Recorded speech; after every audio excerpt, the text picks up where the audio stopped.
J'ai déjà dû en parler dans un épisode précédent, mais le fait qu'on vive dans l'âge de l'information, avec Internet, avec les réseaux sociaux, avec la télé, etc., c'est aussi bien une bénédiction qu'une malédiction. Alors, c'est une bénédiction, ça c'est facile à le voir, c'est qu'on a beaucoup plus accès à l'information. On a potentiellement accès gratuitement à l'information qui peut changer notre vie. Et j'en ai également parlé par le passé, mais ce qu'on ignore peut créer notre souffrance, peut causer notre souffrance. Et donc, en ce sens, avoir accès à plus d'informations, ça peut vraiment augmenter notre qualité de vie. Mais le revers de la médaille avec cet âge de l'information, et c'est le sujet de l'épisode d'aujourd'hui, c'est que cette quantité ahurissante d'informations peut mener à la confusion. Donc, c'est-à-dire que quand on n'a pas assez d'informations, on est ignorant, et quand on a trop d'informations, on peut devenir confus ou se sentir dépassé. Et pourquoi je parle de ça? Parce que quand il en vient au bien-être, il y a beaucoup de gens, ça m'arrive de rencontrer, qui ont le sentiment d'en faire énormément, qui ont vraiment l'impression de faire beaucoup de choses pour leur bien-être, beaucoup de choses pour améliorer leur santé, beaucoup de choses pour améliorer leur expérience de la vie. Ils en font beaucoup sans pour autant avoir des résultats tangibles. Et ils ont l'impression, c'est un petit peu comme un hamster dans sa petite roue, c'est-à-dire qu'ils ont l'impression de courir un petit peu partout, de, de faire plein d'efforts, sans pour autant avoir des résultats qui sont à la hauteur. Et donc, l'idée d'aujourd'hui, c'est comment est-ce qu'on peut mettre de l'ordre, comment est-ce qu'on peut mettre de l'ordre dans tout ça, pour qu'on puisse commencer à progresser dans notre bien-être, avoir plus d'énergie, avoir un sommeil plus profond, sans qu'on se prenne la tête. Parce que le problème de cet âge de l'information, c'est que du coup, il y a beaucoup de gens qui, et c'est la faute de personne, c'est parce que on a tendance inconsciemment à vouloir chercher des raccourcis. Et en général, les raccourcis, c'est des petits détails. Et donc, ce que j'observe, c'est qu'il y a beaucoup de gens qui se concentrent sur des détails quand il s'agit de leur santé, quand il s'agit de leur bien-être. Et se concentrer sur les détails, ça empêche ces personnes-là de voir des choses qui sont évidentes quand on les voit de l'extérieur. Donc, je vais vous donner une analogie. Si vous êtes en train de regarder une fourmi de très près, donc vous vous penchez, vous vous rapprochez de la fourmi et vous la scrutez.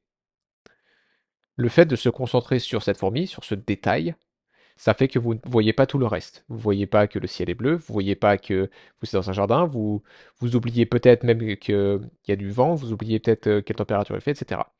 Parce que vous vous concentrez sur un détail. Dès lors qu'on se concentre sur quelque chose de particulier, ça exclut tout le reste. C'est normal, c'est naturel. Et donc je vais vous donner quelques exemples de détails qu'on peut voir sur les réseaux sociaux, par exemple. C'est cet aliment, il est super. Ou alors cet aliment est vraiment à éviter le soir. Ce complément alimentaire est le meilleur antioxydant que vous allez trouver sur le marché. Quelque chose comme faire du cardio à jeun pendant 26 minutes, c'est vraiment le top. Et je vais encore faire une analogie pour vous donner un petit peu, euh, pour vous faire voir cette chose d'une autre perspective. Mais ça sera un petit peu comme lire des conseils conduite voiture. Donc par exemple, ça serait lire sur Internet, mieux vaut ne pas faire le plein avant de tomber dans la réserve. Ou alors, peut-être que c'est idéal de passer les vitesses quand le moteur il est à 2843 tours. Ou alors, il vaut mieux rouler avec les fenêtres fermées pour économiser du carburant. Ok? Sauf que ce type de conseil, c'est un petit peu la même chose que ce qu'on voit pour le bien-être, pour la santé en ligne. Ça ne parle pas de ah, qu'est-ce qu'on conduit comme voiture, où est-ce qu'on se rend, où est-ce qu'on va, Est-ce qu'on sait même conduire correctement? Est-ce qu'on a le permis? Est-ce qu'on a un moteur diesel ou est-ce qu'on a un moteur essence?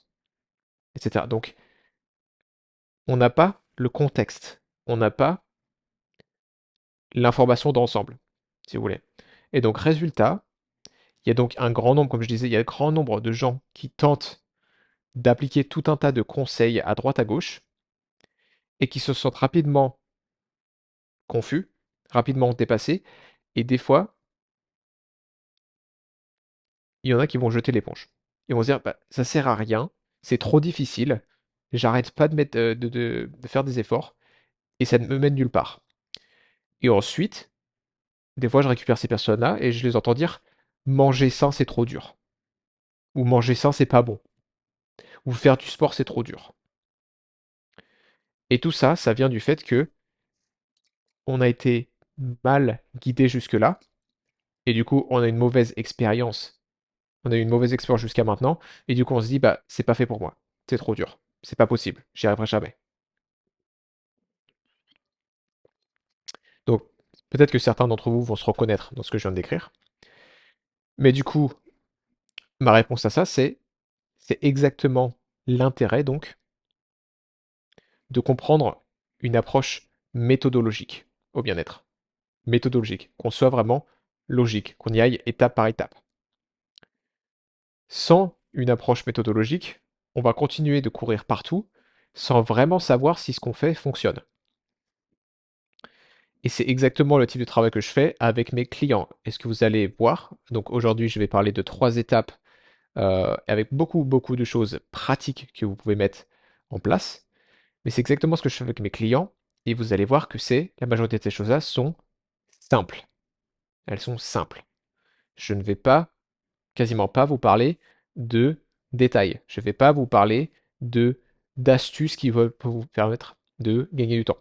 Je ne vais pas vous parler de raccourcis, d'accord? De hacks en anglais. Et donc, mais par contre, quand on est méthodologique, quand on a une approche qui est intelligente, qui est progressive, on ne peut pas ne pas voir de résultats. C'est impossible. C'est impossible. Mais par contre, et je vais dire ça avant de commencer avec l'étape 1, parfois, ces choses-là, les choses dont je vais parler, sont tellement simples que on va se dire, ça peut pas marcher. C'est trop simple, ça peut pas marcher.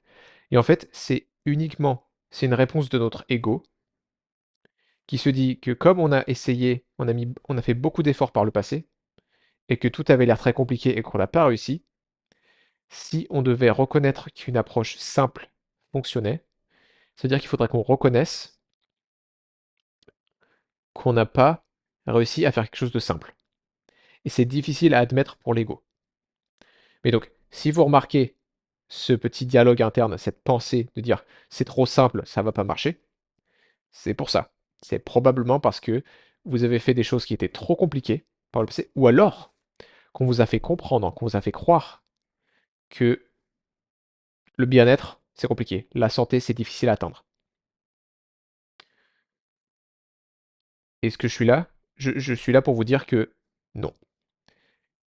Il y a très, très peu de gens qui font bien les bases, qui mettent en place les bases correctement, ce dont je vais parler aujourd'hui.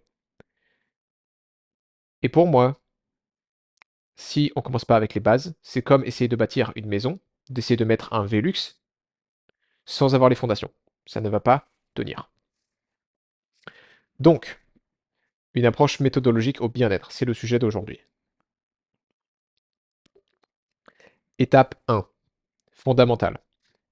Il faut savoir où est-ce qu'on va, savoir où vous allez. Parce que c'est très différent si votre objectif est de rééquilibrer vos hormones, ou d'avoir plus d'énergie, ou par exemple pour les femmes de retrouver un cycle menstruel qui est régulier et sans douleur, hein. Le syndrome prémenstruel où on a des migraines monstrueuses, où on a mal au dos, etc. Quand c'est extrême et que ça nécessite qu'on prenne des jours de congé, ce n'est pas normal. Bref, si votre objectif c'est ça, les hormones, l'énergie, euh, c'est très différent de si votre objectif c'est d'être Miss France. Complètement différent. Parce que par exemple, il y a beaucoup de conseils en ligne qui vont chercher à maximiser la perte de poids, ou qui vont chercher à maximiser la prise de muscle, ou maximiser ou l'accélérer, la rendre la plus rapide possible. Mais la question c'est à quel coût? Parce qu'en général, quand on maximise quelque chose, on minimise quelque chose d'autre. Et c'est souvent pas écrit de manière explicite. Et comme on n'a pas le contexte, encore une fois, on n'arrive pas à lire entre les lignes. On n'arrive pas à lire entre les lignes. Et souvent, ce qui est minimisé, c'est des choses qu'on ne veut pas minimiser. D'accord? Donc par exemple, il y a beaucoup de choses qui vont maximiser la perte de poids. Par contre, ça va minimiser ma fertilité. Ça va absolument détruire mes niveaux d'énergie. Ça va détruire mon sommeil, etc. Ça va ravager mes hormones. D'où l'importance du contexte. Et cela dit, je veux dire ça maintenant, ça ne veut pas dire que c'est pas possible de perdre du poids en gardant des hormones saines, en ayant un bon sommeil, etc. Au contraire, la meilleure façon de perdre du poids à long terme, c'est d'être en bonne santé. La meilleure façon de prendre du muscle à long terme, naturellement, c'est d'être en bonne santé. Mais c'est dès lors qu'on est impatient, et souvent c'est très émotionnel, hein, c'est des insécurités qui font qu'on veut se débarrasser de notre corps tel qu'il est aujourd'hui le plus vite possible. Donc c'est très émotionnel. Mais c'est le fait de vouloir aller trop vite qui fait qu'il y a des compromis. Et c'est ces compromis qu'on qu'on ignore en général. Et donc, pour illustrer ce que je suis en train de dire, il y a une citation que j'aime beaucoup. C'est si vous ne savez pas où vous allez, n'importe quelle route vous y amènera. Je vais répéter. Si vous ne savez pas où vous allez, n'importe quelle route vous y amènera. Donc, il est très difficile de faire les bons choix lorsqu'on n'a pas d'objectif concret. Et donc, pour certains, c'est peut-être la première fois de votre vie que vous vous posez cette question. La question étant, qu'est-ce que vous souhaitez vraiment faire? Quelle vie souhaitez-vous vraiment vivre? Pas pour les autres, pas pour vos parents, pas pour vos enfants, pas pour votre conjoint ou votre conjointe, pour vous. Quelle vie souhaitez-vous vraiment vivre? Et je vais faire une petite parenthèse parce que c'est un gros, gros sujet qui survient quand on se pose ce genre de questions. Mais se soucier de ce que pensent les autres, c'est la meilleure façon d'avoir des regrets plus tard. Parce que si je passe ma vie à me soucier de ce que pensent les autres, je passe ma vie à vivre pour les autres, pour l'opinion des autres, et du coup je vis pas pour moi, et du coup il est très, il est très possible, très probable que j'ai des regrets plus tard. Et je vais vous le dire tout de suite, la plupart des gens dont vous vous souciez, la plupart des gens, ils pensent qu'à eux. De la même façon que moi je pense qu'à moi, dans la majorité des temps, où je me soucie de ce que pensent les autres de moi. Les autres c'est pareil. Soit ils pensent à eux, soit ils se soucient de ce que les autres pensent d'eux. Donc ils pensent pas à vous. Désolé. Et même, même, ce qui est peu probable, mais même si on se fait critiquer, ce n'est que du vent, si on décide de le voir comme ça. C'est-à-dire que si quelqu'un vient vous critiquer en chinois et que vous ne comprenez pas le chinois, cette personne peut vous faire la pire critique de votre vie, vous ne comprenez pas, c'est que du vent. Mais si quelqu'un vient vous faire la même critique en français, ça va vous affecter. Et donc, ça va peut-être être difficile à entendre, mais c'est votre interprétation de ce qui est dit qui crée la souffrance. Ce n'est pas ce qui est dit. Hein, vous avez bien compris. Si un Chinois vous critique mais que vous ne comprenez pas, ça ne va pas vous affecter. Parce que vous interprétez pas ce qui se dit. C'est que du vent pour vous, c'est que des bruits. Mais dès qu'on comprend et que du coup on interprète une critique en français, là ça nous blesse. Mais si je choisis de voir cette critique comme juste du bruit, comme juste du vent, surtout si c'est pas pertinent, alors ça ne va pas me blesser autant. Il y a beaucoup de gens qui me demandent, qui me disent, Robin, c'est dur de gérer le stress quand tu as des proches qui te critiquent, qui se plaignent tout le temps. Et moi, ce que je me dis, c'est non. Si on décide de se dire: «Bah, cette personne a décidé de se plaindre, à faire du bruit et puis voilà, c'est mon choix de l'interpréter comme quelque chose de blessant». Et bien sûr, c'est encodé dans notre ADN de d'écouter, d'interpréter, d'avoir de l'empathie, d'essayer de ne pas se faire exclure de notre groupe, et cetera. C'est pour ça qu'on a toutes ces choses comme se soucier de ce que pensent les autres, comme être blessé par la critique et vouloir à tout prix ne pas se faire critiquer. C'est tout à fait naturel, parce que c'est une question de survie, hein. Si, je crois que j'ai déjà dû en parler dans un épisode passé, mais si par le passé j'étais pas en groupe, en tribu, c'était la mort. Et donc on a tout un tas de mécanismes psychologiques qui nous encouragent à être bien acceptés par notre groupe. Et ça existe encore aujourd'hui. Mais là où je veux en venir, c'est que la seule personne responsable de notre vie, c'est nous-mêmes. Et aujourd'hui, donc, ce mécanisme de survie, il se met en travers de notre épanouissement. Donc, c'était juste la petite parenthèse sur se soucier de ce que pensent les autres. Donc, un exemple de ce que vous pourriez vraiment vouloir, ce que vous voulez vraiment. Je vais prendre quelque chose d'assez répandu. Vous voulez perdre du poids. Ok, très répandu. Mais il faut aller plus loin que ça. Si j'étais en face de vous, je vous poserais quelques questions. Pourquoi vous voulez perdre du poids? Pourquoi faire? Ou plus précisément, qu'est-ce que ça vous permettrait? Qu'est-ce que perdre du poids vous permettrait de faire que vous ne pouvez pas faire maintenant? Parce qu'en général, on veut perdre du poids parce que ça nous permet de faire des choses qu'on a envie de faire. Du moins, c'est ce qu'on se dit. Et il faut être vraiment honnête quand on répond à ces questions. Si on n'est pas honnête, on n'ira nulle part. Et ça peut être difficile d'être honnête avec soi-même, mais si on n'est pas honnête avec nous-mêmes, on va vivre toute notre vie avec de l'anxiété parce qu'on n'est pas honnête avec nous-mêmes. Bref, je vais vous donner un exemple. Si vous voulez perdre du poids parce que vous n'avez pas envie de danser en groupe à cause de votre surpoids, c'est plus une question de jugement de soi plutôt que de poids. Et il faut être, c'est là, voilà, faut être honnête. Mais une meilleure approche, c'est pas de s'empêcher de danser le temps qu'on perde du poids. Une meilleure approche serait de faire ce qu'il faut pour perdre du poids patiemment, bien faire les choses, ne pas compromettre sa santé, sans pour autant se priver de danse. D'accord? C'est-à-dire que si la raison pour laquelle je perds du poids, c'est pour pouvoir faire de la danse et me sentir bien dans mon corps, je continue de faire la danse. Je ne vais pas m'empêcher de faire de la danse parce que je suis en surpoids. Ce n'est qu'une question de jugement de soi et de se soucier de ce que pensent les autres. Et en même temps de continuer de faire de la danse, je fais ce qu'il faut pour perdre du poids. Parce que j'ai deux options en fait. Soit je perds du poids et je me prive de danse parce que je me soucie de ce que pensent les autres, ou bien je perds du poids et je continue de faire de la danse parce que c'est ma vie, je fais ce que je veux. Et pour moi, objectivement, il n'y a qu'une des deux options qui est plus fiable que l'autre. Les deux sont possibles, et vous faites ce que vous voulez. Mais voilà, c'est vraiment là qu'il faut être honnête avec soi-même, se dire, bon.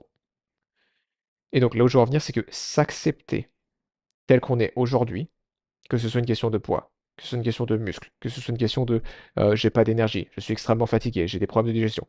S'accepter tel qu'on est aujourd'hui,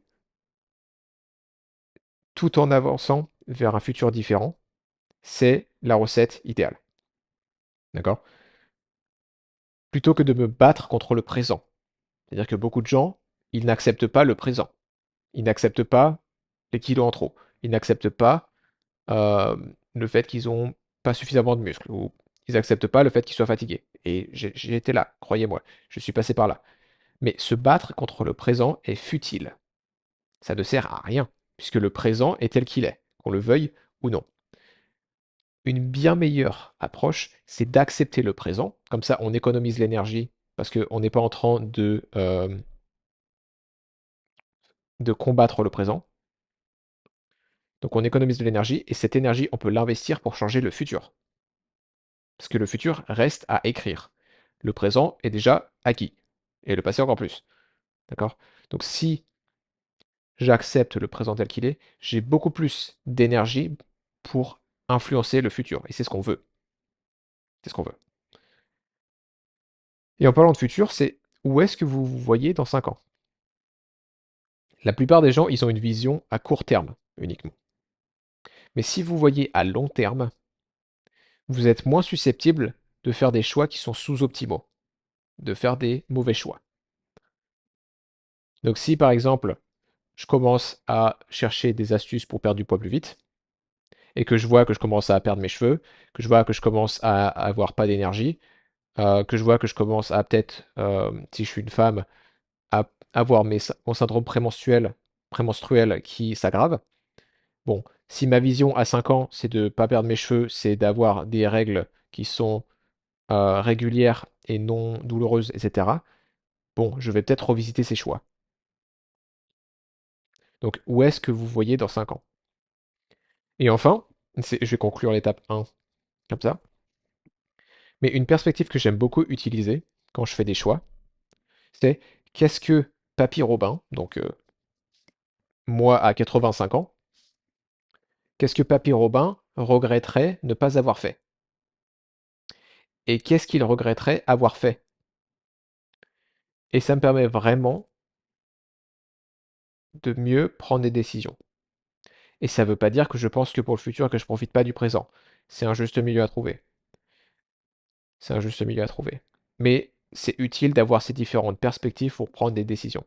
Et donc, mais en, en d'autres termes, l'étape 1, savoir où vous allez, ça peut vraiment vous permettre de mieux prendre des décisions dès aujourd'hui, de vous permettre de changer votre expérience du présent tout en affectant votre trajectoire future. C'était l'étape 1. L'étape 2, c'est maintenant que vous savez où vous allez, il faut savoir où vous en êtes aujourd'hui. Ce qu'on veut, c'est mettre en place des objectifs intermédiaires. Et donc les choses à faire quotidiennement ou chaque semaine pour arriver à votre objectif dans 5 ans ou plus. Parce que si j'ai pas d'objectif intermédiaire, si je me dis il faut que je perde 40 kilos, bah, tant que j'ai pas perdu 40 kilos, j'ai rien accompli. Mais si en attendant je fais bon, avant de perdre 40 kilos, il faudra que je perde 3 kilos, 5 kilos, 8 kilos, 10 kilos. Et à chaque fois, ces objectifs intermédiaires qui vous rappellent que vous êtes sur la bonne voie. Et un autre aspect qui est important avec tous ces objectifs intermédiaires, c'est qu'il faut qu'ils soient réalistes, car vous prenez en compte là où vous êtes actuellement. Et donc il faut qu'ils soient réalistes en termes de temps. Est-ce que vous avez le temps de euh, vous occuper de ces objectifs, de vous y mettre, de vous atteler à la tâche? Est-ce que vous avez l'énergie de le faire? Est-ce que vous avez des ressources disponibles? Par exemple, si vous avez besoin d'aller à la salle de sport, euh, mais qu'il n'y a pas de salle de sport autour de vous, ou que c'est beaucoup trop loin, ça va être compliqué. Ou alors il faut trouver une autre solution. Et donc, je vais vous donner des exemples de ce qu'il ne faut pas faire. Mais si vous ne faites pas de sport depuis l'adolescence, ça fait, je sais pas, 10 ans, 20 ans, 30 ans, 40 ans que vous ne faites pas de sport, faire d'un seul coup du sport tous les jours, c'est beaucoup trop intense. Surtout si en plus vous dormez déjà mal, si vous êtes stressé au boulot, si vous ne buvez pas assez d'eau, et si vous mangez des plats qui sont transformés, des plats tout préparés qui ne sont pas nutritifs. Donc une fois de plus, il faut voir long terme. Il faut essayer de progresser un petit peu chaque jour. Un petit peu chaque jour. Et ça ne veut pas nécessairement dire que si par exemple aujourd'hui je cours 30 minutes, ça veut dire que demain ou après-demain, il faut que je cours 31 nécessairement. Pas forcément. On peut s'améliorer sur plein d'aspects. Et ça va être l'étape 3. Je vais vous parler de tous les aspects qu'il faut considérer quand il s'agit du bien-être. Donc essayez de progresser un petit peu chaque jour. Notre esprit, notre esprit peut changer en un claquement de doigts. C'est-à-dire qu'on peut lire quelque chose, on peut euh, ou écouter un podcast, on peut lire quelque chose ou regarder un film ou quelque chose comme ça qui peut changer notre vision de la vie instantanément. Ça peut se passer très vite. Mais là où je veux en venir, c'est que Notre esprit peut changer en un claquement de doigts, mais notre corps prend plus de temps. Et donc, on peut se forcer à faire du sport pendant quelques temps. C'est très courant après les résolutions de nouvelle année en janvier. On peut se forcer à faire du sport pendant quelques temps, jusqu'à ce que ce soit trop pour notre corps. Alors, c'est pas la seule raison pour laquelle la plupart des gens ne se tiennent pas à leur résolution de nouvelle année, mais forcer le corps à faire quelque chose qu'il n'est pas capable de faire, ça contribue. C'est pas une solution. Et soit dit en passant, en faire plus ou en faire trop, ce n'est pas forcément une bonne idée. Ça ne permet pas d'aller plus vite. Si on en fait trop, par définition, c'est contre-productif. Parce que c'est trop. C'est plus que ce que le corps peut tolérer. Donc, cette étape, savoir où vous en êtes aujourd'hui, c'est un bon moment pour faire un inventaire de ce qui vous ne sert pas. Quelles sont les choses au quotidien qui vous prennent du temps sans pour autant être liées à vos objectifs? Alors cela étant dit, vous avez des responsabilités. Vous avez peut-être une famille. Vous avez peut-être des enfants, donc il faut s'occuper. Ça fait partie de vos responsabilités et ça fait, je l'espère, partie de vos objectifs d'une façon ou d'une autre. Mais en-delà de ça, je peux vous garantir que on a tous des choses qu'on fait au quotidien qui nous prennent du temps sans pour vraiment être liées à nos objectifs. Et c'est ça que je veux que vous identifiez. Quelles sont les vieilles habitudes qui ne vous servent plus? Il y a des choses qu'on continue de faire parce que c'est ce qu'on a toujours fait. Et parce que du coup, c'est facile à continuer de faire puisque c'est ce qu'on a toujours fait. Mais ça ne nous sert pas. Et en gros, c'est vraiment votre opportunité de faire un bon nettoyage de printemps. On ne peut pas peindre sur une toile qui est déjà couverte de peinture. Il faut une toile vierge si on veut peindre quelque chose de nouveau, si on veut créer quelque chose de nouveau. Et donc par exemple, quels sont les comptes Instagram que vous suivez qui ne vous apportent rien? Pareil pour les newsletters, pareil pour les chaînes YouTube, pareil pour les amis Facebook, pareil pour les amis tout court. Qu'est-ce qui est au service de la version de vous-même que vous souhaitez devenir? Je vais répéter parce que ça peut paraître un peu bizarre comme question. Qu'est-ce qui rend service à la version de vous-même que vous souhaitez devenir? Donc cette vision que vous avez de vous-même dans 5 ans, qu'est-ce qui est au service de cette version de vous-même? Et est-ce que vous pouvez en faire un peu plus? Donc par exemple, moi je sais que aller à la salle de sport régulièrement, c'est au service de la version de moi-même que je souhaite devenir. Et au contraire, qu'est-ce qui ne sert que la version de vous-même que vous souhaitez laisser derrière? Donc si par exemple j'avais une mauvaise habitude, enfin c'est pas forcément une mauvaise habitude en soi, c'est une habitude. Si j'avais l'habitude de manger des gâteaux à 22 heures tous les soirs, ce n'est pas forcément au service de quelqu'un de la version de moi-même qui dort bien, qui a le corps que je souhaite avoir, etc. Et donc c'est pas forcément une mauvaise habitude, c'est est-ce que ça me sert ou est-ce que ça ne me sert pas? En général d'ailleurs, c'est un autre sujet, mais considérer ça comme une mauvaise habitude, ça crée du jugement de soi et ça fait qu'on va culpabiliser et qu'on va se punir, etc. Donc c'est pas vraiment une solution. Et donc le but, encore une fois, c'est d'être honnête avec nous-mêmes. C'est d'être vraiment honnête. Et si vous vous sentez dépassé par toutes ces questions, entre où est-ce que vous voulez aller et les questions de où est-ce que vous en êtes aujourd'hui, faire un inventaire de ce qui vous ne sert pas, c'est normal. C'est normal de se sentir dépassé. Parce que tout changement requiert de l'énergie. Le changement requiert de l'énergie. Et donc, plus vous êtes dans un état de stress et de fatigue, moins vous avez envie de changer. Et c'est naturel. D'où l'intérêt de ce que je vais vous présenter en étape 3, parce que ça va vous permettre de retrouver un peu de vitalité. Un peu ou beaucoup, je l'espère. Parce que plus vous retrouvez l'équilibre, plus le changement se fera facilement.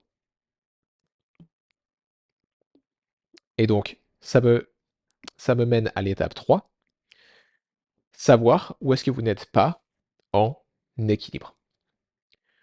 Donc, certains d'entre vous ont déjà dû voir le symbole du yin-yang ou le symbole chinois du tai chi, où c'est deux moitiés, une moitié blanche avec un point noir et une moitié noire avec un point blanc.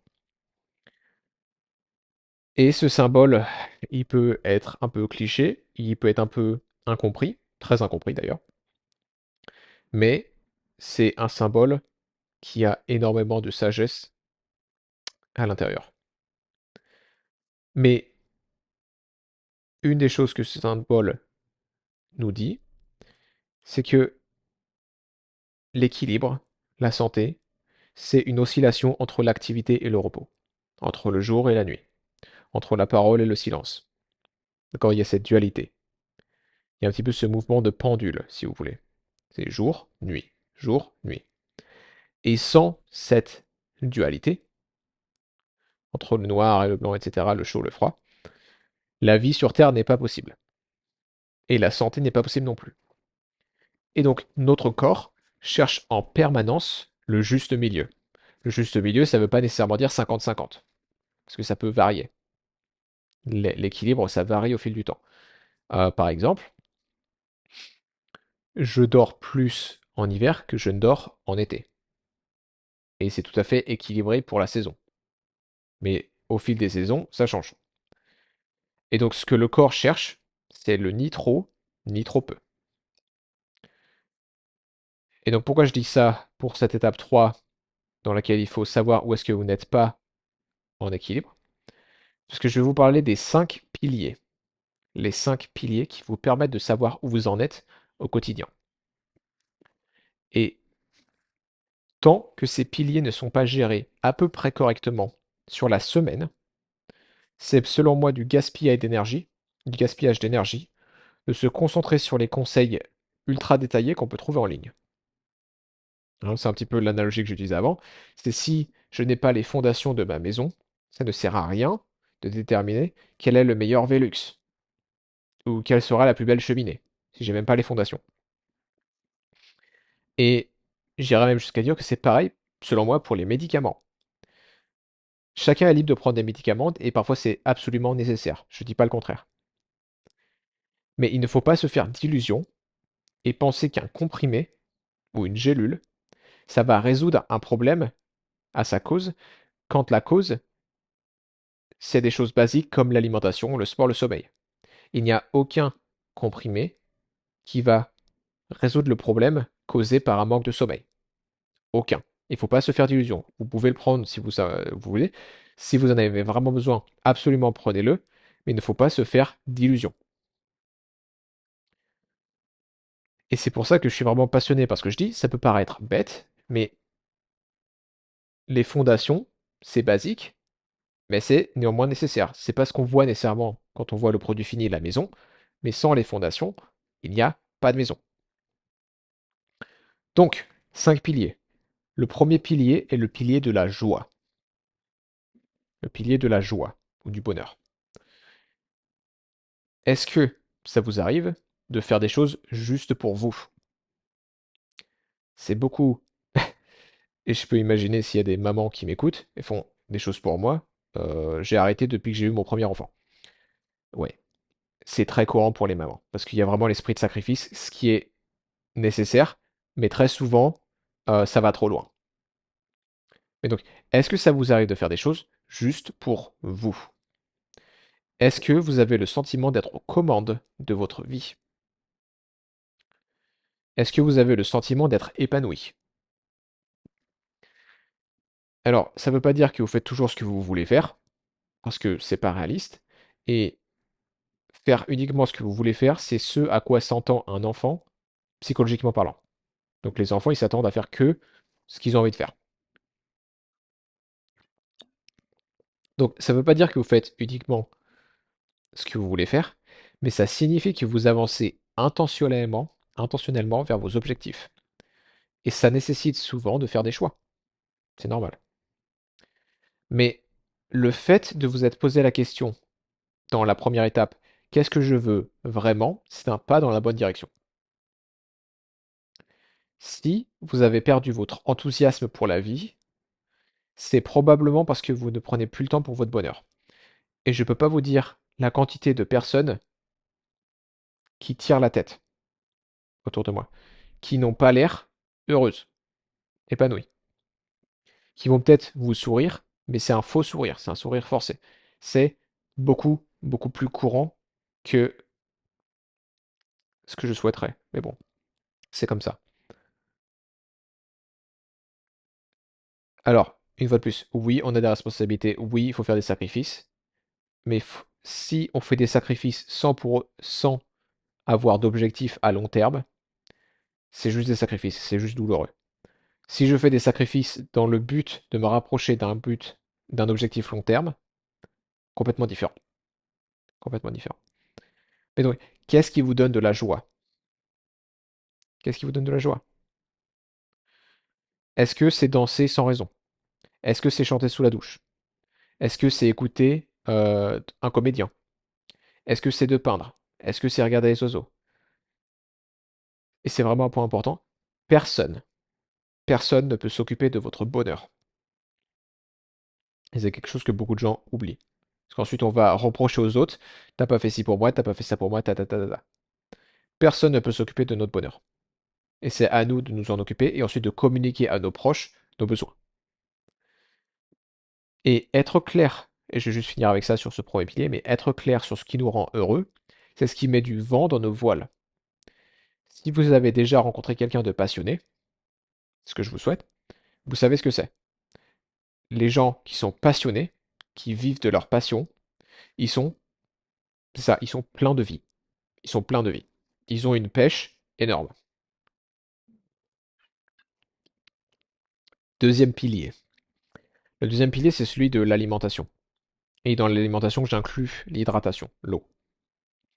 Et donc les nutriments dont le corps a besoin. Alors, sans m'attarder trop longtemps sur le sujet, tant que votre alimentation vous apporte ce dont vous avez besoin, je n'ai rien à dire sur vos préférences. Que vous soyez végétarien, que vous soyez vegan, que vous soyez omnivore, peu importe. Mais, si on est honnête, c'est très rare. Et il y a beaucoup, beaucoup de gens qui sont coincés dans leurs croyances euh, plutôt que d'écouter les besoins de leur corps. Hein. Donc si vous vous sentez bien après chaque repas, si vous n'avez pas de lourdeur d'estomac, si vous n'avez pas d'ascenseur émotionnel ou énergétique au niveau de la journée, c'est-à-dire que d'un coup vous avez plein d'énergie et d'un coup vous tombez complètement. Si vous n'avez pas d'envie de sucre incontrôlable, si vous avez un appétit sain, si vous n'avez pas de ballonnement, et si vous avez une composition corporelle qui vous convient, donc pas trop de gras, pas trop peu, alors vous êtes sur la bonne voie. Mais ça fait beaucoup de si. Je doute que vous cochiez toutes les cases. Je doute ça. Et donc, si vous ne cochez pas toutes les cases, demandez-vous si les choix que vous faites sont vraiment les bons choix. Et quelles que soient vos préférences euh, en termes de régime alimentaire, commencez par manger majoritairement des aliments naturels, donc non transformés. Donc une pomme, c'est naturel. Un œuf, c'est naturel. Du fromage, c'est naturel. Euh, si j'achète un plat tout préparé surgelé, c'est un aliment transformé. Et plus un aliment est transformé, moins il a de nutriments à bord. Plus il a perdu ses nutriments. Plus quelque chose est frais, plus quelque chose est proche de son état naturel, plus c'est nutritif. Plus ça va nous nourrir. Donc il faut commencer par manger des aliments naturels avec le moins, et en général ça va avec, mais avec le moins de produits chimiques dedans. Donc le moins de pesticides possible, le moins d'herbicides, le moins de conservateurs, le moins de colorants. Et autant que possible, manger des produits de saison. Des produits de saison et locaux du coup.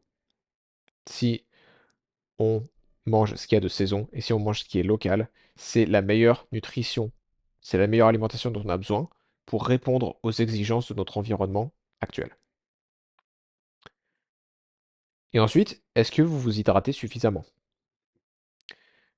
je vais vous donner une statistique, mais juste en expirant la nuit, juste en expirant, on se vide d'environ 1 litre d'eau.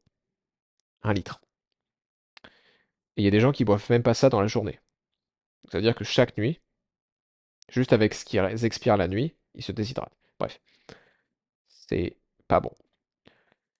La majorité des gens sont déshydratés et déminéralisés. Et croyez-moi, même jusqu'à il y a peu de temps, je ne savais pas à quel point j'étais déshydraté. Et pourtant, je buvais pas mal. Mais pas assez, au final. Pas assez. Et donc, des conseils simples, mais buvez entre les repas, pas pendant les repas. Hydratez-vous avant le petit déjeuner. Donc quand vous vous levez, vous n'allez pas direct manger, vous vous hydratez d'abord. Rajoutez une pincée de sel de Guérande dans votre bouteille d'eau et dans vos verres le matin. Rajoutez une pincée de sel de Guérande, ça va reminéraliser votre eau, ça va permettre pour à votre corps de mieux l'absorber et donc de donner à votre corps plus de minéraux dont il a besoin, notamment pour les sécrétions digestives, etc. Pour préparer votre estomac à digérer la nourriture, pour éviter des ballonnements, pour ne pas avoir la tête dans le chou, etc. Et croyez-moi, ça fait partie de ces choses qui paraissent bêtes. On se dit, bah non, je bois assez. Je peux vous garantir que non. Je pensais que je buvais assez pendant très longtemps et j'avais encore un petit peu la tête dans le brouillard. C'est pas avant d'avoir bu quasiment 1 litre. Je vous dis pas de faire ça, mais j'ai été jusqu'à boire 1 litre d'eau avant le petit-déj pour que me rendre compte que là, je buvais assez. Bon, c'était le deuxième pilier. Troisième pilier sur 5. C'est le pilier du repos. Du repos. Donc, si vous vous réveillez avec l'envie de rester au lit, parce que vous êtes trop fatigué, il y a de fortes chances que vous manquiez de repos. Alors ensuite, c'est possible de se réveiller et de vouloir rester au lit parce que on n'a pas envie d'aller au travail parce que ça nous plaît pas. Ça revient au pilier numéro 1 de la joie et savoir où on veut aller, de manière générale, c'est si je me lève et que je fais quelque chose qui me plaît pas, mais que je sais que c'est pour une bonne cause, ça va être beaucoup plus facile. Mais d'où l'intérêt de trouver cette bonne cause, en me posant les bonnes questions. Mais donc, si je me réveille le matin avec l'envie de rester au lit parce que je suis juste trop crevé, il est donc de fortes chances que on manque de repos. Jusque-là, pas trop compliqué. Mon dernier épisode sur la lumière devrait vous éclairer, sans mauvais jeu de mots. Mon dernier épisode sur la lumière devrait vous éclairer sur comment améliorer la qualité de votre sommeil et vos niveaux d'énergie en journée. C'est un très bon point de départ. Mais pour faire simple, si vous n'avez pas envie d'aller l'écouter, même si je vous encourage de le faire, on veut plus de soleil en journée, on veut réduire la lumière artificielle le soir, en provenance des écrans et en provenance des ampoules, et donc privilégier des lampes tamisées au sol, voire des bougies. Et si vous prenez des bougies, s'il vous plaît, faites attention à ce que vous prenez. L'écrasante majorité des bougies sont toxiques. Si vous voulez un truc qui est garanti de ne pas être toxique et qui est même bénéfique pour la santé, prenez des bougies à la cire d'abeille. C'est plus cher, mais au moins c'est pas du poison. Et je sais pas vous, mais je préfère ne pas acheter de poison, même si c'est pour économiser des sous. Mais ce pilier du repos, c'est pas juste une question de sommeil.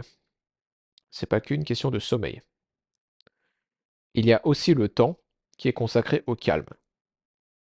Et si je pense que le sommeil, c'est en général assez négligé, le temps consacré au calme, c'est encore plus négligé, surtout de nos jours. Et je parle du temps qui est consacré à ne rien faire, ou le temps qui est consacré à l'introspection, le temps de ralentir, le temps d'être avec ses pensées, dans sa tête, le temps d'être à l'écoute de notre corps. C'est uniquement quand on prend le temps d'être avec nos pensées, de ralentir, qu'on peut digérer mentalement, de digérer la quantité massive d'informations à laquelle on est exposé au quotidien, et qui fait que notre cerveau ne s'arrête pas de tourner, ce qui compromet la qualité de nos sommeils. Hein. Je peux, moi c'est encore mon cas même aujourd'hui, c'est que très souvent ce qui compromet la qualité de mon sommeil, c'est que mon cerveau, il ne s'arrête pas. Et je le remarque très vite quand je néglige euh, mon temps au calme, le temps consacré à ne rien faire. Et là où c'est difficile pour beaucoup, c'est que déjà, on est tous accros à notre téléphone, à l'information, etc. Et en plus, on a tous dans un coin de notre tête l'idée que ne rien faire, c'est être un paresseux et qu'il faut être productif ou qu'il faut toujours faire quelque chose, qu'il faut toujours être occupé. C'est faux, complètement faux. Euh, et ce que je vais vous demander, c'est quand est-ce que c'est la dernière fois que vous avez pris le temps de vous allonger et de ne rien faire? Juste être allongé et ne rien faire. Pas de téléphone, pas de musique, rien. Personnellement, c'est faire ça, c'est ce qui me donne énormément de joie. En particulier depuis que mon corps est en bonne santé. Parce qu'avant, il y a quelques années, quand je m'allongeais pour ne rien faire, j'avais de l'anxiété, j'avais mal au ventre et j'étais juste fatigué. Mais aujourd'hui, c'est plus tout le cas. Et m'allonger et ne rien faire, ça me donne énormément de joie. Parce que je sens le sentiment de bien-être. Parce que pour moi, c'est ça la définition du bien-être. C'est que je suis bien dans mon corps et je suis bien dans ma tête quand je fais rien. Quand je fais rien. Donc, c'était ça sur le troisième pilier du repos. Donc le repos, le sommeil, mais aussi le temps au calme, le temps d'introspection, le temps de ralentir. Donc on a fait pilier 1, la joie ou le bonheur, pilier 2, l'alimentation ou l'hydratation, pilier 3, le repos, pilier 4 maintenant, c'est le mouvement. Et je préfère dire mouvement que sport parce que, une fois de plus, on a l'idée que le sport, bah, faut souffrir, c'est dur, faut transpirer, etc. Non, non. Et j'en ai parlé dans l'épisode 2, il me semble. Donc si vous vous souvenez du symbole yin-yang, on peut soit faire trop d'une chose ou trop peu d'une autre chose. Enfin, on peut soit faire trop ou trop peu d'une chose. Donc trop peu de mouvement, c'est ce qu'on appelle la sédentarité. Et c'est très courant, malheureusement. Et pour ces personnes-là, il faut commencer par simplement marcher après les repas. J'en ai déjà parlé par le passé, mais marcher après les repas, c'est une des meilleures façons, une des meilleures habitudes à adopter pour prendre soin de nous, pour améliorer notre santé. Pourquoi? Parce qu'on améliore la digestion, parce qu'on marche, parce qu'on est dehors, on prend le soleil, on a de l'air frais, etc. Mais donc, pour les personnes qui sont plutôt sédentaires, pas besoin d'aller sur un tapis de course et de souffrir. Commencez par marcher après les repas. Tranquillement. Le but, c'est que ce soit faisable. Commencez par prendre les escaliers plutôt que l'ascenseur. Euh, Quelque chose qui va vous changer la vie, hein, je peux vous le garantir, c'est garez-vous un peu plus loin. Plutôt que de tourner pendant 5 minutes pour trouver une place qui est 50 mètres plus proche du magasin, du supermarché, garez-vous à l'entrée du parking, là où il n'y a personne, et marchez un peu plus. Vous allez voir, vous allez gagner du temps et vous allez marcher plus. C'est 100% gagnant. Euh, donc prendre les escaliers, se garer plus loin, marcher après les repas, prendre des pauses pour aller dehors. Donc si vous êtes au boulot, que vous faites des pauses, faites pas une pause en restant assis, en regardant votre téléphone. Allez au moins debout, allez debout et allez dehors. Mais si vous allez sur le téléphone, allez dehors. Bougez un petit peu, quelque chose, au moins. Si vous voulez aller un petit peu plus loin, vous pouvez commencer par faire des exercices énergisants que je vais décrire dans quelques minutes. J'en ai déjà parlé dans l'épisode 2 euh, de ces exercices énergisants. Je vais en reparler pour pas que vous ayez à réécouter. Mais c'est un très bon point de départ pour commencer à se ressourcer en bougeant plutôt que de se dépenser en bougeant. Parce que, une fois de plus, trop de gens pensent à immédiatement, faut que je fasse du sport, faut que je me dépense, mais j'ai pas d'énergie, j'ai pas envie et j'ai pas envie de transpirer. Donc on commence par se ressourcer, on commence par juste bouger, par mobiliser. Et enfin, si vous avez l'énergie et la volonté de vous mettre au sport, je recommande la musculation, si vous avez vraiment l'énergie pour ça, et si vous n'avez pas de préférence pour quel type d'activité physique vous voulez faire, je recommande la musculation 1 à 2 fois par semaine, pour commencer, en travaillant tout le corps à chaque fois. Si vous commencez par ça, pour moi, c'est le meilleur type d'activité physique par lequel vous pouvez commencer. Donc ça, c'est pour le trop peu de mouvement, sédentarité. Ensuite, il y a l'opposé, c'est trop de sport. Et il y en a, il y en a certains qui vont lever les sourcils, qui vont dire, quoi, c'est possible de faire trop de sport? Oui. Même si j'entends encore trop aujourd'hui que Ah mais oui, mais il fait du sport tous les jours, c'est trop bien, tatata. Non, pas nécessairement. On a encore dans notre pensée, dans l'opinion publique, un petit peu dans la pensée collective, on se dit, si quelqu'un fait du sport tout le temps, c'est qu'il est vraiment en bonne santé. Non, pas du tout. Euh, J'étais là, je faisais trop de sport et c'était misérable. Ce qui est très courant, c'est de faire trop de cardio, de faire du cardio tous les jours, de courir tous les jours, de faire. Alors ensuite, si c'est déjà si c'est notre choix, tout le monde est libre. Mais en général, la plupart des gens, ils veulent juste être en bonne santé. Et il y a beaucoup de gens qui font juste trop de sport et ça a un coût. Parce que si le sport nous vide de notre énergie pour le reste de la journée, c'est un bon signe que c'est trop. Si on commence à ne plus dormir, c'est trop. Et pour rappel, ce n'est pas pendant les séances de sport qu'on progresse. C'est uniquement quand on récupère qu'on progresse. Et donc il y a beaucoup de gens qui vont faire trop de sport et du coup qui vont récupérer moins et du coup qui vont juste pas progresser. Et donc, pour redire d'une autre façon, si la quantité de sport excède notre capacité à récupérer, alors on peut avoir des problèmes. Ça peut nous faire régresser, stagner sûr, mais régresser possible potentiellement. Ça peut compromettre notre sommeil, voire, dans les cas les plus extrêmes, et j'étais pas loin, nous rendre dépressifs. Faire tellement de sport et être tellement vidé, c'est tellement dépensé, j'ai tout dépensé, je suis dépressif, j'ai plus rien, je suis à plat. Et je suis passé par là, comme je disais. C'est pas fun. C'est vraiment pas amusant. Et donc la solution pour ça, c'est de faire moins de sport et de les remplacer par les exercices énergisants. Donc pour faire rapidement, mais je vous invite vraiment à écouter le deuxième épisode, les exercices énergisants. Il y a quelques règles. Premièrement, vous êtes censé pouvoir, vous devez pouvoir les faire avec l'estomac plein. C'est-à-dire que si vous avez le ventre plein, vous êtes capable de le faire. Ça va vous faire du bien. Le rythme cardiaque ne doit pas augmenter. Le rythme respiratoire ne doit pas s'accélérer. Vous devez avoir votre langue sur le palais derrière les dents de devant. Donc si vous allez avaler votre salive, le bout de la langue devrait être sur le palais derrière les dents de devant. Et si vous le faites bien, vous devriez toujours avoir vous ne devriez pas avoir la bouche sèche.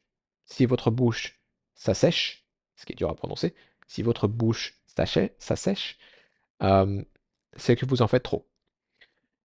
Et la règle fondamentale donc des exercices énergisants, c'est de synchroniser un mouvement, quel qu'il soit, avec la respiration. Mais donc l'exemple que j'avais pris dans le deuxième épisode, c'est tout simplement si je veux faire un squat. Je peux faire un tout petit squat pour que ce soit facile. Plus je descends avec le squat, plus c'est difficile. Mais donc je vais expirer en descendant, de façon à ce que quand j'ai fini d'expirer, j'ai fini de descendre. Et je vais inspirer en remontant, de façon à ce que quand j'ai fini de remonter, c'est aussi quand j'ai fini de d'inspirer. Et donc je synchronise la respiration avec le mouvement. Et donc ça serait j'inspire, je monte. À la fin de l'inspiration, je suis debout. J'expire, je descends lentement. Et le but, c'est d'aller lentement. Le but, c'est que ça fasse du bien. Le but, c'est que ça ressource. Et donc une fois de plus, pas d'augmentation du rythme cardiaque ni du rythme respiratoire, ne pas avoir la bouche sèche et être capable de le faire avec un ventre plein. Donc je descends en expirant, je finis d'expirer, je suis tout en bas. J'ai pas besoin de descendre très bas. Ça peut être un mini squat. Et plus c'est petit, plus ça sera facile. Et je peux faire ça, je répète, à faire ça en boucle, 2 minutes, 3 minutes, 5 minutes, 10 minutes. 20 minutes, c'est une dose qui est extrêmement thérapeutique. Mais à partir de même quelques minutes, vous allez sentir immédiatement que ça va aider. Et ça peut vraiment vous ressourcer. Donc ça, c'était le quatrième pilier du mouvement. Et le dernier pilier, le cinquième pilier, c'est la nature. Et pourquoi j'ai rajouté ce pilier? Parce que la vie moderne, elle est complètement déconnectée de la nature. Complètement. On vit désormais dans un environnement qui est vraiment différent de celui dans lequel on a évolué. Et c'est pourquoi, d'après moi, on a autant de problèmes de santé de nos jours. Ça surprendrait personne de voir un poisson d'eau salée devenir malade parce qu'il est dans de l'eau douce. Pourquoi? Parce qu'il n'est pas dans l'environnement dans lequel il a évolué. Il n'est pas dans l'environnement pour lequel il s'attend. Et donc, qu'est-ce qu'on peut faire? Commencer par respecter le cycle jour-nuit. C'est un bon point de départ. C'est ce dont je parlais dans mon épisode précédent. Faire des pauses pour aller dehors tout au long de la journée, c'est aussi très bien. Passer plus de temps en forêt, c'est une très bonne idée aussi. Se mettre pieds nus pour être en contact avec la planète, ça peut paraître hippie, ça peut paraître, je sais pas, bobo, si vous voulez, peu importe ce que les gens disent. C'est radical. Je sais plus à quel point j'en ai parlé dans les épisodes précédents, mais ce que je vous invite à faire, c'est juste être ouvert d'esprit. Ça alimente votre corps en électrons. Être exposé à la surface de la planète, que ce soit du sable, de la terre, de l'herbe. Ça marche pas avec le béton, ça marche pas avec le ciment. Euh, le ciment, ça marche peut-être un peu, mais ça marche pas avec le goudron, par exemple. Mais le sable à la plage, c'est super. La terre, l'herbe, etc. Mais ça permet de réduire l'inflammation, ça permet d'améliorer la santé cardiovasculaire, etc. Une fois de plus, ça peut paraître trop simple pour être vrai, mais ça marche. Et on a toujours, au long de notre évolution, on a toujours été en contact avec la Terre, soit directement pieds nus, soit avec des semelles en cuir qui permettent de conduire, qui sont conductrices d'électrons. Depuis qu'on a des semelles en caoutchouc, en plastique, ça ne marche pas. Et une fois de plus, c'est encore une invention qui est merveilleuse, mais qui a des conséquences inattendues. Bref, se mettre pieds nus pour être en contact avec la planète, c'est top. C'est vraiment top. Exposer sa peau au soleil. J'en ai déjà parlé dans l'épisode 1 et l'épisode précédent aussi. Mais exposer sa peau au soleil, très bien. S'exposer un petit peu au froid de temps en temps, plutôt que de le fuir à tout prix. Je vous dis pas de vous rendre malade, mais parce que, bon, d'après moi, je dis pas de vous rendre malade. Il faut faire preuve de bon sens. Mais s'exposer un petit peu au froid, ça ne veut pas vous faire de mal, je peux vous garantir. Et sentez un petit peu ce que ça fait. Imaginez-vous bien que nos ancêtres n'avaient pas de clim. Nos ancêtres vivaient dans le froid tout l'hiver. Et là où je veux en venir, c'est que on est censé être capable de tolérer le froid. Et une fois de plus, ça, le confort, être toujours à 19, 20, 21 degrés, ça a un coût. Ça nous rend faibles. Et exposez-vous un petit peu au froid et sentez un petit peu ce que ça fait. Déjà, vous allez vous sentir réveillé, vous allez vous sentir en vie. Et si vous parvenez à voir à travers l'inconfort, vous allez voir que ça fait vraiment du bien. C'est vraiment vivifiant. Et si vous voulez une astuce que j'utilise de temps en temps quand il fait vraiment froid et que j'ai envie de m'exposer, et que je donne à certaines personnes, c'est plutôt que de vous concentrer sur la sensation de froid, concentrez-vous sur la sensation de chaud à l'intérieur de vous, dans vos organes. Donc vous sentirez, même s'il fait froid dehors, vous allez sentir que vos organes ils sont bien au chaud. Et si vous placez votre attention sur ce qui est au chaud, ça va être beaucoup moins désagréable. Donc c'était pour le dernier pilier de la nature. En gros, c'est passer plus de temps dehors. En gros, au contact de la nature. C'est cliché, mais il y a une raison pour laquelle ça marche. C'est tout simplement parce que c'est comme le poisson d'eau douce qui est dans l'eau de mer, ou à l'inverse, si on le remet dans son environnement naturel, et bah tout va mieux. Donc, si je répète, étape 1, savoir où vous voulez aller. Ayez une vision à long terme. Qu'est-ce que vous devez devenir? Comment vous voulez vivre votre vie? Comment? Qu'est-ce qui fera que vous n'aurez pas de regrets plus tard? Et ne pas se soucier de ce que pensent les autres. Parce que les autres, ils ne sont pas responsables de votre vie. Vous êtes responsable de votre vie. Étape 2, savoir où vous en êtes aujourd'hui. Pour pouvoir faire des étapes intermédiaires. Être réaliste. Faire le nettoyage de printemps. Vider, vider, vider. Évacuer ce qui ne nous sert pas. Se désinscrire des newsletters, des comptes Instagram, etc. qui sont là mais qui ne nous servent pas vraiment. Et ensuite, où est-ce que vous n'êtes pas en équilibre? Et c'est là que j'introduis les 5 piliers. Pilier 1. la joie ou le bonheur? Est-ce que vous faites trop de choses que pour vous, et du coup vous sacrifiez vos responsabilités, ou est-ce que vous faites trop peu de choses pour vous, ce qui est très courant, et du coup vous avez perdu votre enthousiasme pour la vie, et vous êtes juste un petit peu aigri? Je dis pas que c'est votre cas, mais ça peut être ça dans les cas les plus externes, les cas les plus extrêmes. Pilier numéro 2, alimentation et hydratation. Il y a beaucoup de gens qui mangent à la fois trop en quantité, mais trop peu en nutriments. Donc commencez, quelles que soient vos préférences en termes de régime alimentaire, j'ai rien à vous dire là-dessus, tant que vous êtes satisfait de votre vie telle qu'elle est, de vos niveaux d'énergie, de votre digestion, etc. Mais donc, manger des aliments naturels de préférence, hein, parce que c'est ce qui apporte le plus de nutriments, et boire suffisamment.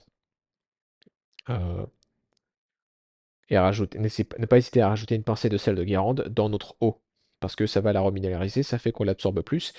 Ça peut paraître bizarre, mais pareil. Porter des lunettes de soleil, pour moi, c'est bizarre. C'est bizarre de se protéger du soleil et de ne pas se protéger de la lumière artificielle. On devrait faire l'inverse. On devrait se protéger de la lumière artificielle et être exposé à la lumière naturelle avec laquelle on a évolué. Donc c'est pas parce que quelque chose est anormal, dans le sens où c'est pas courant, que c'est pas naturel. Bref. Donc, n'hésitez pas à rajouter un petit peu de sel de Guérande dans votre eau. Et donc toujours se demander où est-ce que j'en ai trop, où est-ce que j'en ai trop peu. Est-ce que je mange trop de sucre et pas assez de protéines? Très courant aussi. Est-ce que je mange trop peu de gras parce que on m'a toujours dit que le gras c'est mal et que le gras ça rend gras? Ce qui est complètement faux. J'en ai parlé aussi dans mon épisode sur la perte de poids. Troisième pilier, c'est ça? Oui, troisième pilier, c'est le repos. Là, c'est assez simple. La plupart des gens dorment trop peu. En général, c'est rare qu'on dorme trop, mais ça arrive. Mais la plupart des gens dorment trop peu. Donc, hygiène du sommeil. Et aussi, c'est pas que le sommeil, c'est le temps consacré à ne rien faire. Le temps consacré à l'introspection, au fait d'être avec nos pensées, à digérer mentalement. C'est pareil, la plupart des gens en font trop peu, mais on peut avoir l'extrême inverse où c'est je passe ma journée à méditer et je fais jamais rien de ma vie. Ça marche pas non plus. Donc c'est un juste milieu à trouver. Quatrième pilier, le mouvement. Soit je fais trop peu de mouvement, je bouge pas assez, je suis sédentaire et du coup, je peux commencer par marcher, prendre les escaliers, me garer plus loin, etc. et faire des exercices énergisants. Ou alors, je fais trop de sport, ce qui a tendance à être bien vu par la société, mais ce que je vous dis, c'est que trop de sport, bah, c'est trop, hein, par définition, c'est pas bon, et ça a des conséquences. À moins que je veuille faire, que je sois un athlète professionnel, auquel cas il faut s'entraîner très très régulièrement, mais une fois de plus, ça a un coût. Quelles sont les conséquences? Si je maximise le sport, je minimise d'autres choses. Et la plupart des gens ne veulent pas maximiser le sport. Ils veulent maximiser leur épanouissement. Ils veulent vivre une vie riche, en bonne santé, heureux. Donc si je fais trop de sport, réduire la quantité de sport, parce que c'est que pendant les jours où je récupère que bah, je progresse. C'est pas pendant que je fais du sport que je progresse, c'est quand je récupère. Et remplacer ces jours de sport par soit du repos complet, soit des exercices énergisants également. Et enfin, dernier pilier, le pilier de la nature. Là c'est pareil, c'est simple. La plupart des gens, je connais pas de gens qui font trop de nature de toute façon. La plupart des gens, c'est trop enfermé, pas assez de nature. Et donc ça, c'est très simple. Essayez de passer plus de temps dehors. Plus de temps au contact des éléments. Sentir un petit peu le froid, sentir un petit peu le chaud, exposer sa peau au soleil. Euh, être pieds nus, juste pieds nus sur la terre. Sentir le sable, sentir l'herbe, etc. Et donc, ces 5 piliers, c'est au quotidien. C'est de dire, bon, où est-ce que je suis pas en équilibre? Et au quotidien, je fais un inventaire, je fais, bon, je me souviens de là où je veux aller, je me souviens de ma vision dans cinq ans, ou dans 10 ans, ou dans 20 ans. Je sais où je me rends, je sais où je veux aller, je sais quels sont les choix à faire pour y aller. Et je sais ce que j'ai fait aujourd'hui, et j'ai ces 5 piliers. Où est-ce que j'étais pas en équilibre? Et peut-être que c'est ça qui explique que je suis fatigué. C'est peut-être ça qui explique que j'ai encore mon syndrome prémenstruel qui fait que j'ai super mal au dos avant mes règles. C'est peut-être ça qui fait que j'ai encore des kilos en trop ou de la cellulite et j'arrive pas à m'en débarrasser. Parce que je suis encore en déséquilibre. Et c'est, une fois de plus, une question d'honnêteté. Il faut être honnête avec soi-même. Ok. C'est tout pour aujourd'hui. J'espère que ça vous sera utile. J'espère que vous avez pris des notes et j'espère que vous allez pouvoir faire quelque chose de tangible avec ce que je vous ai dit aujourd'hui. Ça peut paraître beaucoup, mais c'est une approche qui est méthodique. On y va une étape à la fois. Plutôt que de faire des efforts et d'essayer d'appliquer des conseils à droite à gauche et de courir un peu partout sans vraiment aller nulle part, je fais des choses de manière méthodique, étape par étape. Et à mesure que je fais ça, je retrouve l'équilibre, ce qui me permet d'avoir plus d'énergie pour accomplir mes objectifs, pour vivre une vie plus épanouie. Allez-y tranquillement, soyez honnête avec vous-même. N'hésitez pas à demander de l'aide autour de vous. Et surtout, ayez de la compassion avec vous-même. Je vous dis, jusqu'à il y a peu de temps, il y avait plein de ces choses-là que je ne faisais pas. Il y avait plein de ces choses-là où j'étais complètement en déséquilibre. Et c'est uniquement en ayant de la compassion pour moi, donc ne pas me punir pour ne pas avoir su, ou ne pas me punir pour l'avoir mal fait jusqu'à maintenant, pendant les plus de 20 ans de ma vie. Non, je ne savais pas mieux. Et quand je ne sais pas, on fait toujours de notre mieux avec ce qu'on sait. Et donc être honnête et juste mettre un pied devant l'autre. Et au fur et à mesure, ma vision se matérialisera. Ok, j'espère que ça vous a plu. Comme d'habitude, n'hésitez pas à laisser un commentaire, à me poser des questions s'il y a quelque chose qui n'était pas clair. Et dans tous les cas, je vous remercie de votre attention si vous avez écouté jusqu'à maintenant. Et je vous dis à très bientôt dans un prochain épisode la semaine prochaine.